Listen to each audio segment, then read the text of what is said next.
Dans l'univers du 41e millénaire ravagé par la guerre, des forces effroyables menacent l'existence même de l'humanité. Des races xénos comme les orques et les tyrannides ravagent des systèmes stellaires entiers et l'âme de chaque être humain est menacée par les pouvoirs démoniaques du chaos. Le 41e millénaire est un âge de guerre, mais aussi de héros. Face à ces ennemis implacables se dressent les armées de la garde impériale, les gigantesques engins de guerre des légions titaniques et, plus puissants d'entre tous, les redoutables Space Marines de l'Adeptus Astartes, une force qui se dresse entre l'humanité et la menace de son annihilation, une confrérie de guerriers grâce à laquelle la civilisation perdure. Elle a livré les guerres les plus ingrates contre les pires ennemis et a remporté la victoire là où d'autres auraient failli. Elle est le bouclier de l'humanité dans une galaxie sombre et hostile, et le plus grand cadeau fait par l'empereur à son peuple. Les Space Marines sont les guerriers suprêmes de l'Imperium. Ce sont des surhommes modifiés génétiquement pour devenir des combattants d'exception. Aussi éloignés de l'homme que l'acier l'est de l'argile, ils sont incommensurablement plus forts et plus robustes que des êtres humains ordinaires. Même lorsqu'il se bat seul, un Space Marine est un adversaire redoutable capable de vaincre un ennemi plusieurs fois supérieur en nombre. Grâce à des années d'un entraînement rigoureux, le corps et l'esprit d'un Space Marines deviennent ceux d'un guerrier suprême. Ses talents et ses compétences dépassent de loin ceux d'un humain ordinaire. Ainsi transfiguré, le Space Marines n'a plus rien à voir avec celui qu'il protège, car il n'est plus mortel dans le véritable sens du terme. Une partie de son héritage lui vient de l'empereur immortel, et une parcelle de sa majesté court dans ses veines. Aussi ténu soit-il, ce lien qui unit les Space Marines à l'empereur les sépare définitivement de ceux qu'il protège. Là où l'humain glorifie l'empereur comme une divinité et comme le sauveur de la race humaine, le Space Marines le vénère comme un ancêtre. Là où l'homme adore un dieu bénéfique, le Space Marines rend hommage à son patriarche. L'équipement utilitaire des Space Marines est entretenu avec le plus grand soin et certaines armes sont pieusement ornées de textes calligraphiés détaillant les honneurs de bataille gagnés au combat. Un Space Marine est un guerrier gigantesque dont la force brute est guidée par une habileté surhumaine. Il est armé du terrifiant bolter, une arme sacrée qui tire des projectiles autopropulsés à masse réactive et qui explose donc dans le corps de la cible. Il est revêtu d'une armure énergétique qui le protège des tirs ennemis tout en augmentant sa force et en lui permettant de survivre aux environnements les plus hostiles. Ces reliques sont un rappel constant du devoir qui est le sien, et lui donnant la force de continuer le combat coûte que coûte. Il est le résultat d'un entraînement intensif associé à des manipulations génétiques qui transforment les hommes choisis parmi les peuples guerriers les plus redoutables de l'univers connu en des machines à tuer surhumaines, armes ultimes de l'arsenal impérial. Mais un Space Marines ne se bat jamais seul, car chacun est un frère de bataille au sein d'un chapitre d'un millier de guerriers répartis en 10 compagnies d'une centaine d'hommes. Là où un Space Marine se dresse, ses frères se battent à ses côtés, qu'ils soient plusieurs dizaines, des centaines ou même un millier. Il n'existe qu'environ un millier de chapitres à travers la galaxie, et donc un millier de forteresses monastères éparpillées sur autant de planètes, 1000 bastions de l'humanité disséminés dans l'Imperium. Il y a donc moins d'un Space Marines pour chacun du million de mondes que compte l'Imperium. Cela peut sembler peu, mais c'est néanmoins suffisant pour qu'ils s'acquittent de leur tâche avec succès. Chaque chapitre forme un corps d'armée autonome équipé de ses propres astronefs et capable de réagir instantanément à n'importe quel péril menaçant la sécurité de l'Imperium. Chaque chapitre s'enorgueillit de son histoire et de ses hauts faits, et tous possèdent leurs propres couleurs et insignes qui leur furent donnés à leur fondation et qu'ils arborent fièrement sur leurs armures et leurs véhicules. Il est rare qu'un chapitre se batte au complet sur le même champ de bataille, car ce n'est qu'en divisant leurs forces que les Space Marines peuvent faire face aux nombreux dangers qui menacent l'humanité. La plupart des ennemis sont anéantis grâce à l'intervention d'une poignée de Space Marines seulement, mais ces adversaires sont légion et les effectifs des Space Marines horriblement limités. Si un chapitre se rend au complet au combat, avec tous ces héros unis pour une cause commune, c'est que la menace qu'ils affrontent est assez importante pour anéantir des systèmes solaires entiers. Les Space Marines frappent plus vite que l'éclair. Des modules d'atterrissage tombent du ciel à une vitesse impossible et s'abattent sur le champ de bataille pour débarquer des escouades au cœur du dispositif ennemi. Des vétérans engoncés dans des armures Terminator se téléportent dans les zones les plus disputées et avancent sans sourciller au travers d'un feu nourri avant de tout détruire de leurs fulgurants et de leurs gantelets énergétiques. Des croiseurs Thunderhawk rugissent dans le ciel et déploient des chars Predator et Land Raider sur les objectifs afin que ces blindés déchaînent leur puissance de feu contre l'adversaire. Les Space Marines dédaignent la défense statique ou les lentes manœuvres stratégiques, à quelques exceptions près. Ils reçoivent les missions les plus difficiles, les frappes chirurgicales au cœur des lignes ennemies, la capture de positions fortifiées et les combats sans espoir contre des adversaires largement supérieurs en nombre. Rares sont les troupes à pouvoir résister à leurs attaques. C'est en brisant les reins de l'ennemi, là où il est le plus fort, que les Space Marines usent au maximum de l'effet de surprise pour démoraliser toute une armée. C'est pour cette raison que la plupart des campagnes sont rapidement remportées par l'Imperium suite à l'intervention des Space Marines. Un ennemi qui arrive à survivre à leur assaut initial est soumis à une pression constante.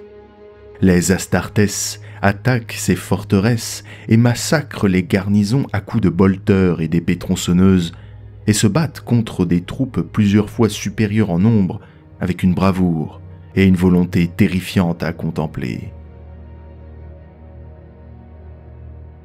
Une fois l'ennemi vaincu, les Space Marines ne se reposent pas sur leur laurier et ne prennent pas le temps de célébrer la victoire, car pour chaque bataille gagnée, une autre les attend. Les Space Marines sont les héros de l'Imperium, et ils vivent à une époque où l'humanité a plus que jamais besoin d'eux. Ils sont destinés à une éternité de guerre au nom de l'Empereur.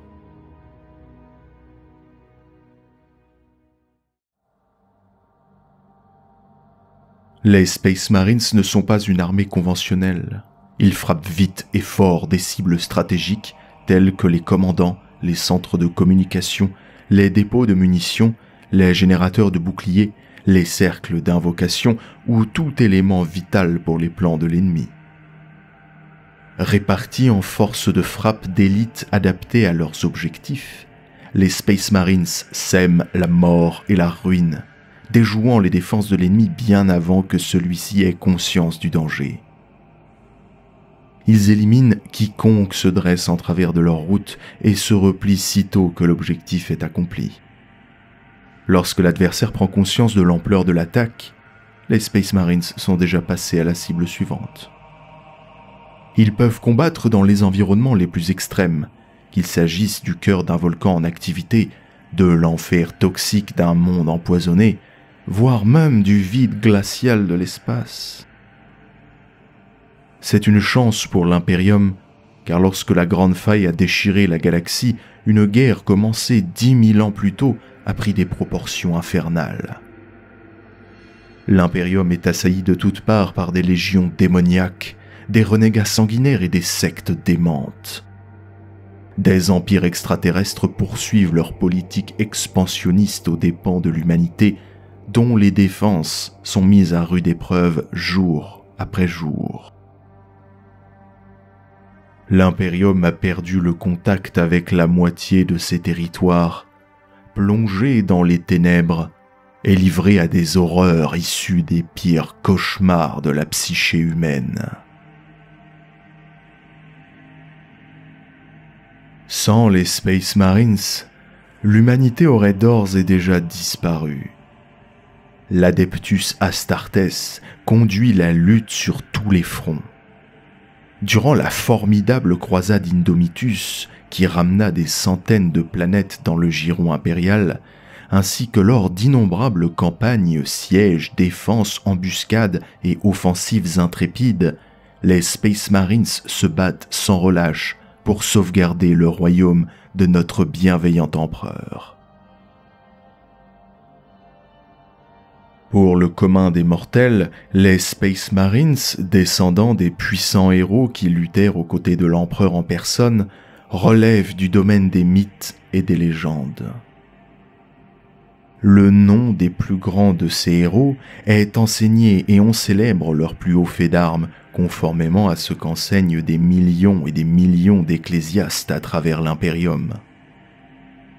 Pourtant, rares sont ceux à avoir jamais vu un Space Marines, tant ces derniers sont peu nombreux en comparaison de l'immense masse grouillante de l'humanité.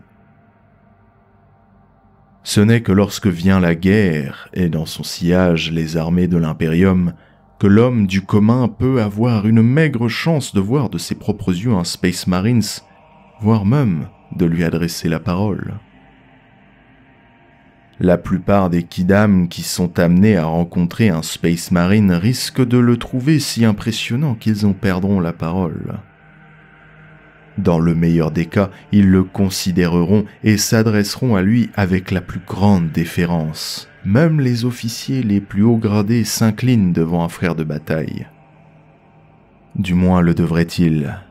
La venue d'un Space Marine sur un monde est le signe assuré que les ennemis de l'empereur approchent et que seule sa force et son courage pourront les contenir. La façon dont les Space Marines traitent avec le reste de l'humanité peut grandement varier, mais la plupart restent distants, entièrement concentrés sur leur mission, leur nature intrinsèque étant tellement éloignée de ce qu'elle fut jadis qu'ils n'ont plus grand-chose de commun avec les humains normaux. La plupart des Space Marines ne s'intéressent qu'aux traditions de leur chapitre et à l'anéantissement des ennemis de l'empereur. Ils savent si peu des soucis triviaux de la vie quotidienne qu'il n'existe pratiquement plus de socle commun entre eux et le reste de l'humanité. Le dévouement des Space Marines à leur devoir est tel que rares sont ceux qui peuvent s'élever jusqu'à leur niveau, même parmi les combattants les plus aguerris tels que les vétérans décorés de la garde impériale. Il est extrêmement rare qu'un Space Marine considère un homme normal comme son égal.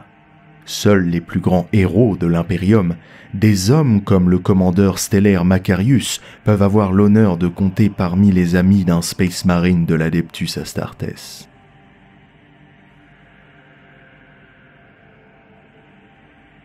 Les conflits entre l'Adeptus Ministorum et les différents chapitres de l'Adeptus Astartes existent depuis des millénaires.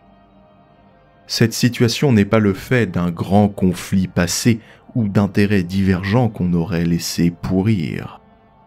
Il s'agit plutôt d'une différence de point de vue concernant l'empereur lui-même. Il existe notamment un schisme au sein du clergé à propos des Space Marines. D'une part, seuls les Space Marines peuvent vraiment être appelés fils de l'empereur. Ils sont indubitablement sa création.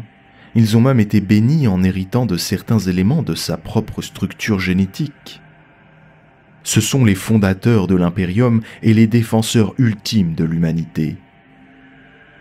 Les Space Marines sont indéfectiblement fidèles à l'Empereur et sont prêts à mourir pour protéger ses domaines. D'autre part, les chapitres Space Marines n'adhèrent pas aux enseignements de l'Ecclésiarchie. L'Église s'est construite sur le caractère divin de l'Empereur et son pouvoir total sur l'ensemble de l'humanité. Elle enseigne et pense que lorsqu'il a été placé sur le trône d'or, il a connu une ascension l'élevant au-dessus du royaume des mortels, s'il en avait jamais fait partie, atteignant ainsi son véritable statut divin. Les croyances des Space Marines diffèrent grandement d'un chapitre à l'autre, chacun vénérant l'empereur et ses primarques à divers degrés. Ils possèdent tous leurs propres traditions, cérémonies et croyances, dont certaines apparaissent comme particulièrement barbares si on les compare aux rites bien ordonnés de l'Ecclésiarchie. Les Space Marines ne considèrent pas l'empereur comme un dieu à la façon de l'Ecclésiarchie. Ils le vénèrent comme leur père génétique, le plus grand des chefs et le plus puissant des guerriers jamais connus par l'humanité. Son sang coule dans leurs veines. Il est un exemple pour l'humanité, mais malgré cela, il n'était qu'un homme qui vécut et mourut. En huis clos, de nombreux serviteurs du Ministerum considèrent ce point de vue comme blasphématoire au possible. Mais ils ne peuvent nier le rôle que joue l'Adeptus Astartes au sein du royaume de l'Empereur. Ils ne peuvent pas non plus nier la force et les capacités quasi divines de ses membres. Au fil des millénaires, on a fini par trouver un compromis délicat qui peut se résumer par une forme de respect mutuel de ces différences. L'Ecclésiarchie n'envoie pas ses confesseurs et ses missionnaires au-devant des Space Marines, et les chapitres de l'Adeptus Astartes n'interfèrent pas dans les affaires de l'Adeptus Ministerum. L'Ecclésiarchie remet au chapelain le précieux Rosarius afin de symboliser le lien qui unit les deux institutions. Mais les chapelains continuent de prêcher pour leurs frères leur propre version du credo impérial et de leur foi. Cette entente délicate peut facilement voler en éclats si les paroles ou les actes d'un cardinal ou d'un confesseur particulièrement zélé réveillent la colère des chapitres Space Marines. La plupart du temps, ces conflits se résolvent rapidement en laissant place à une paix toute relative entre les deux institutions.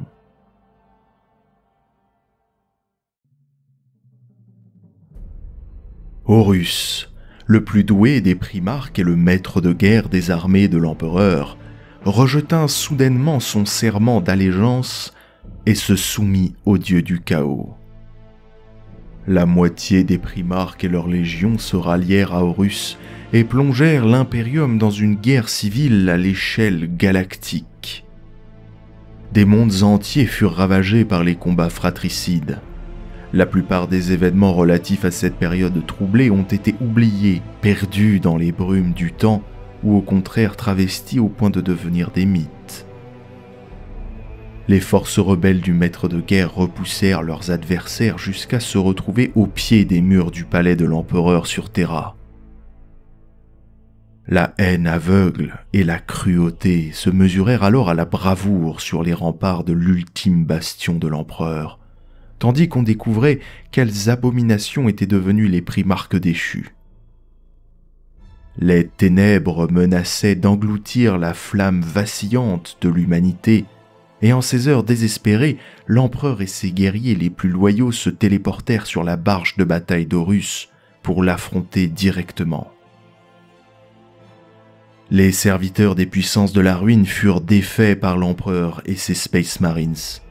Toutefois, la victoire eut un coup terrible. La fraternité des primarques n'était plus. Le rêve de l'empereur était en ruine sans qu'on puisse un jour le reconstruire. Le combat contre Horus avait coûté son enveloppe charnelle à l'empereur, dont l'esprit ne perdurait plus que grâce aux machineries baroques du trône d'or. L'Imperium était dévasté et déjà, ses ennemis se pressaient à ses portes.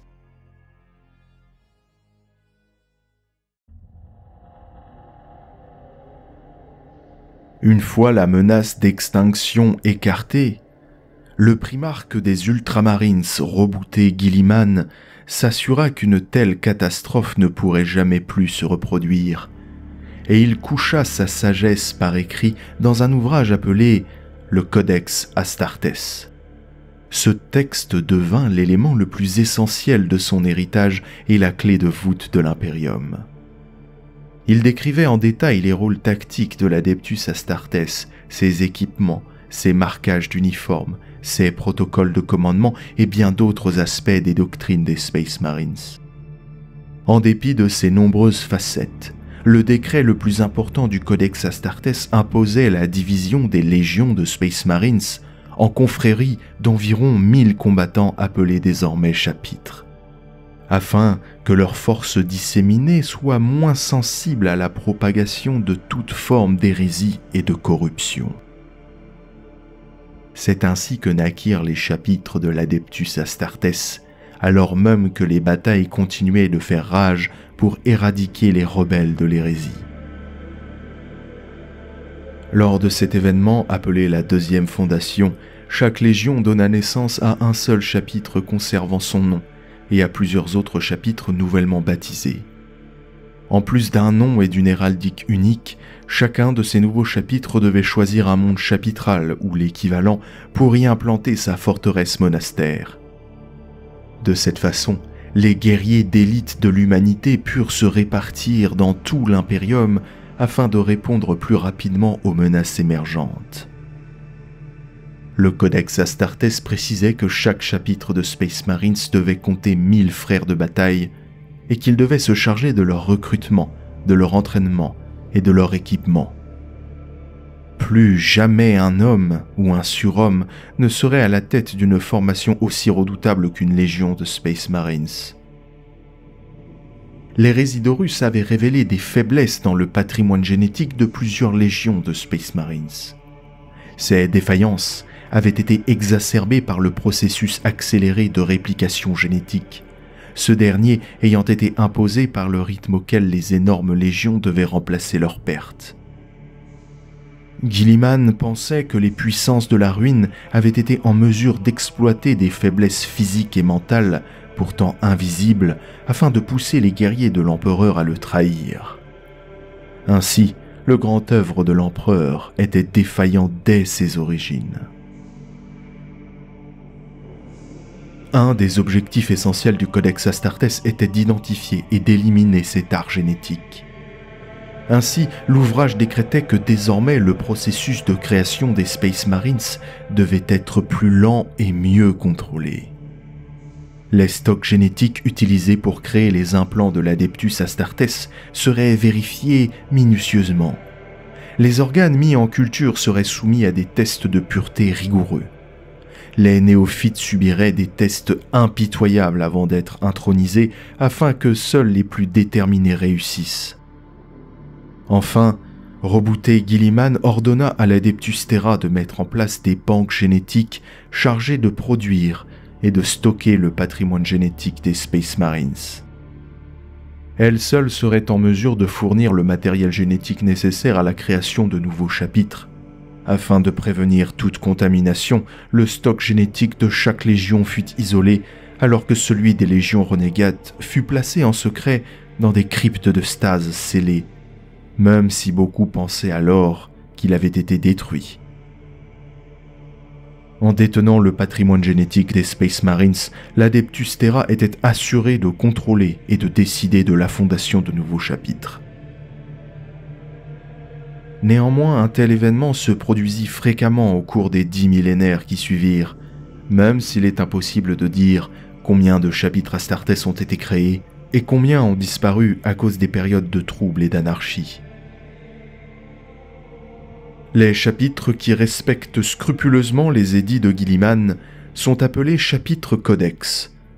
Ils sont fiers d'adhérer aux principes du Codex Astartes et appliquent ces enseignements aussi bien dans le domaine militaire que dans l'expression de leur dévotion envers l'empereur. Pendant plus de 8000 ans, le Codex Astartes a servi d'ouvrage militaire de référence aux Space Marines. Cependant, au fil des siècles, certains chapitres ont dévié de ces enseignements et ont introduit de nouvelles méthodes, tout en restant fidèle sur le fond aux idées de Guilliman. Le codex a été analysé, interprété et modifié au fil du temps. Depuis son retour, Robouté Guilliman lui-même a commencé à apporter des amendements au codex Astartes afin de l'améliorer et pour que ses préceptes soient parfaitement adaptés à cette nouvelle ère de guerre. L'organisation des Space Marines n'a changé que rarement, notamment lorsque les légions ont été divisées en chapitres au cours de la deuxième fondation, puis lors de la création des Space Marines Primaris. Ils sont le fruit d'un labeur de 10 000 ans entrepris par l'immortel Archmagos Dominus Belisarius Cawl sur ordre de Robouté Guilliman. Bien avant sa résurrection sur Macragge, avant même d'être blessé mortellement et de devoir être placé dans un champ de stase, le primarque des Ultramarines avait prédit la nécessité d'une nouvelle génération de l'Adeptus Astartes. Il demanda à Cawl de se mettre à l'œuvre en lui fournissant du matériel génétique parcellaire récupéré dans les antiques banques biologiques de l'empereur sur Terra. Lors de sa résurrection, Guilliman constata que Cawl avait réussi au-delà de toute attente. Au lieu d'une escouade, voire d'un chapitre complet, il découvrit tout un osque angélique prêt à aider l'Imperium. Les Space Marines Primaris formèrent de nouveaux chapitres de l'Adeptus Astartes disposant d'armes spécialisées ainsi que de véhicules et d'un équipement révolutionnaire. Certains au sein de l'Adeptus Mechanicus clamèrent que ces innovations étaient blasphèmes contre l'Omni-Messie et le Dieu Machine. Cependant, Cawl avait la bénédiction du seul primarque loyaliste encore en vie dans l'Imperium. De plus, les Space Marines Primaris démontrèrent rapidement leur efficacité dans les nombreuses guerres livrées par l'Imperium dans toute la galaxie. C'est pourquoi les voix qui s'élevaient contre eux se turent rapidement. Les Space Marines Primaris sont de redoutables guerriers, et leur création est bienvenue en ces heures sombres. Beaucoup de chapitres ont déjà intégré des frères de bataille Primaris en leur sein pour compléter leurs effectifs amoindris, ce qui leur a permis de poursuivre la lutte contre le chaos qui se fait de plus en plus violent chaque jour. Chaque Space Marines créé depuis la première fondation est doté de 19 organes spécialisés, alors que leurs frères Primaris en ont 3 de plus. Ce sont les conséquences d'ajustements dans le processus d'implantation du patrimoine génétique mis au point par l'Archmagos Dominus Cawl, après en avoir reçu l'ordre par Robouté Guilliman peu après la deuxième fondation. En effet, suite à la grande trahison, Guilliman avait anticipé un futur où l'humanité serait assiégée par les hérétiques, les extraterrestres et pire encore. Il demanda donc à Cawl d'améliorer le processus de création des Space Marines afin de mettre au point des guerriers encore plus efficaces pour défendre l'humanité. Afin d'aider l'Archmagos, Guilliman lui confia plusieurs artefacts, dont le Samprimus Portum, un appareil contenant le matériel génétique des primarques et dont le potentiel restait inexploité. C'est ainsi que fut créée une nouvelle génération de guerriers de l'Adeptus Astartes, les Primaris. Ils sont plus forts, plus grands et disposent d'armures énergétiques Mark X. Malgré tout, il a fallu presque 10 000 ans à Cawl pour mettre au point ces innovations. Les Space Marines Primaris furent montrés à Guilliman après sa résurrection et furent déployés en masse dès la fondation Ultima. Lors de la croisade Indomitus, ils se répandirent dans la galaxie dans le cadre des attaques de Guilliman contre les ennemis qui assaillaient l'Imperium afin de faire pencher la balance en sa faveur. Tous les chapitres accueillirent plus ou moins favorablement les renforts Primaris, et de nouveaux chapitres constitués entièrement de Space Marines Primaris furent créés. C'est ainsi que les anges de la mort de l'empereur portent en eux l'héritage génétique des primarques et disposent peut-être de la force et des armes nécessaires pour reconquérir une galaxie ayant subi le pire cataclysme de son histoire.